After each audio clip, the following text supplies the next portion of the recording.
What's up, guys? Welcome back to another video. Today we are continuing on chapter 20. We're going to do 24 verses 24 to 34. What we're going to see, we're going to finish out this chapter. What we are going to see is Jonathan's loyalty demanded that he conquer jealousy and envy. Let's get right into this video. Listen to this intro.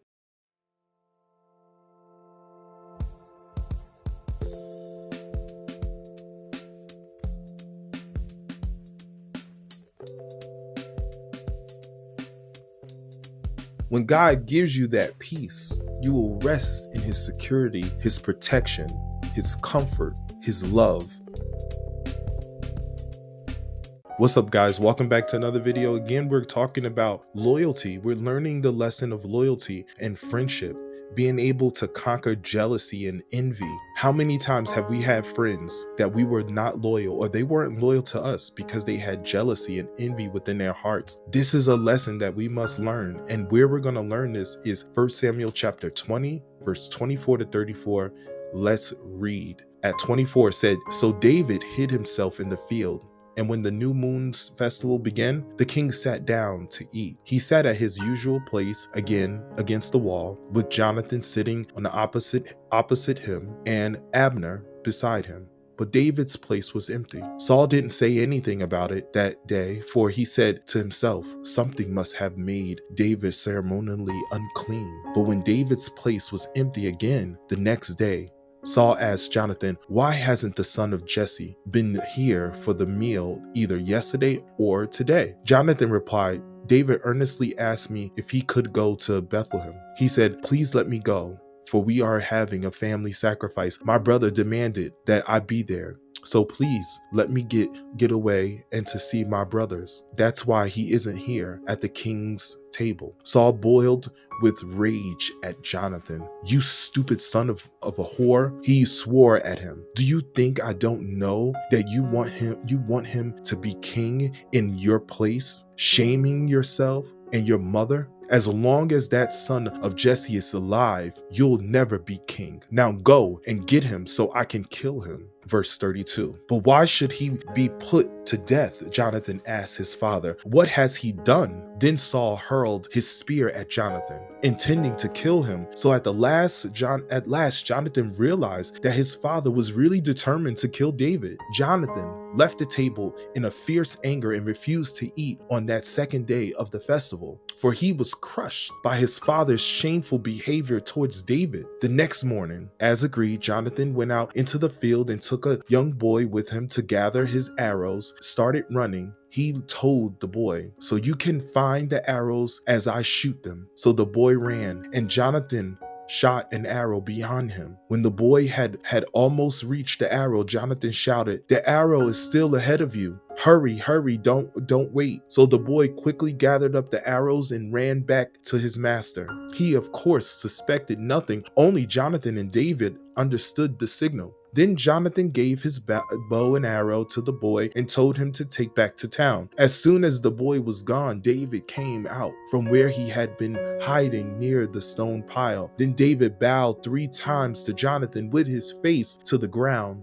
Both of them were in tears as they embraced each other and said goodbye, especially David. At last, Jonathan said to David, 'Go in peace, for we have sworn loyalty to each other in the Lord's name. The Lord is the witness of the bond between us and our children forever.' Then David left, and Jonathan returned to the town." That is God's holy word. Now let's break this down. Loyalty. What? Loyalty. That's loyalty. Where do we see loyalty? Well, we see loyalty that David hid and did not attend the dinner of the new moon festival. We see that. We also see in these verses, Saul noticed that David's absence at the dinner table. He said nothing at first on the first day, but on the second day, he thought David had become ceremonially unclean. He needed to undergo the cleansing ritual. Saul noticed David's absence on the second day. He questioned Jonathan. Jonathan answered, "Give the predetermined excuse that David had asked permission to observe a special family sacrifice in Bethlehem, that he had granted David's request." And Saul became inflamed. He was mad. He was big mad. I'm being stupid, but He was mad. He was big mad. He was big mad. Filled with hostility towards Jonathan, he called him the son of a perverse and rebellious woman. We also see he accused him of siding with David, of bringing shame on himself and his family, warning him that neither he nor his destiny would ever establish as long as David lived, that David would be king, commanding Jonathan to have David arrested. Jonathan responded by asking, What crime did he commit? What did he do? Think about it. The devil will always try to arrest you. He will always have hostility towards you. He will always accuse you of perverse and rebelliousness. And then Jonathan had to stand up and say, what crime did he commit? What did he do? When the devil can't do anything, he hurled his spear at him. Saul hurled his spear at Jonathan, attempting to kill him, his very own son.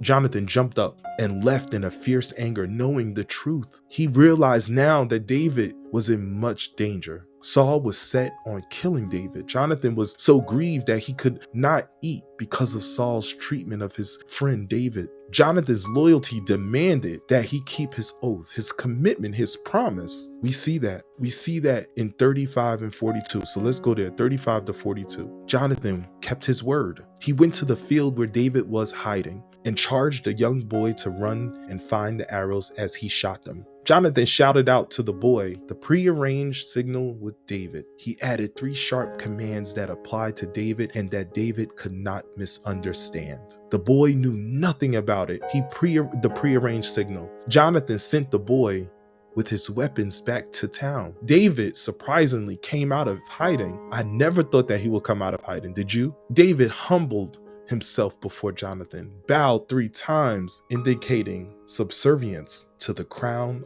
prince. They kissed each other and wept. Jonathan assured David of his friendship. It was a sworn friendship. It was a sworn on the name of the Lord, a covenant friendship. It included both them and their descendants. And they're separated, left the presence of one another. That is loyalty. I hope it helped you. Make sure you keep listening to Bible verse that we do every day. God bless you and God bless your family. And make sure, look at your circle and see who you are loyal to. Thank you.